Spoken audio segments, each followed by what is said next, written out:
கொடூரமானவரின் சீறல் மதிலை மோதியடிக்கிற பெருவெள்ளத்தைப் போல் இருக்கையில், நீர் ஏழைக்கும் பலனும் நெருக்கப்படுகிற எளியவனுக்கு திடனும் பெருவெள்ளத்துக்கு தப்பும் அடைக்கலமும் வெயிலுக்கு ஒதுங்கும் நிழலும் ஆனீர்.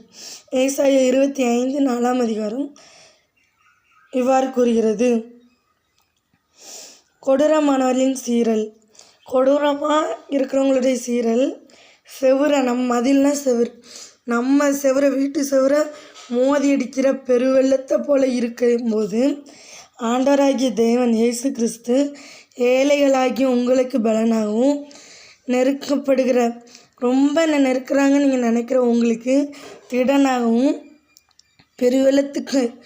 பெருவெள்ளமாய் வருகிறதுக்கு தப்புகிற அடைக்கலம், வெள்ளம் வரும்போது அடைக்கலமாக கொடுக்குற ஒரு முகாம் போலவும் வெயிலுக்கு ஒதுங்கும் நிழல், வெயிலில் நீங்கள் போகிறீங்க அந்த மரத்தில் உள்ள நிழல் போலவும் ஆகிறாரு.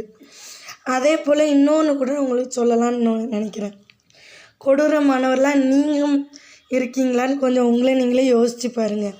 யாரையாச்சும் நீங்கள் கொடூரமாக நடத்துகிறீங்களா? ஏழை அபயம் விடும்போது அது உங்கள் வீட்டில் சாபமாக முடியலாம். ஏழையாகி அவங்க, எளியோர்களாகி அவங்க ஆண்டவரை பார்த்து கூக்குரலிட்டாங்கன்னா அவங்களுக்காக யுத்தம் பண்ண வருவேன்னு சொல்லியிருக்காரு. ஒரு இடத்துல வசனம் போட்டிருக்கு.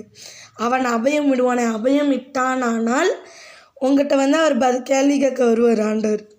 அதனால் யாரையும் கொடூரமாக நடத்தாமல் இருங்க.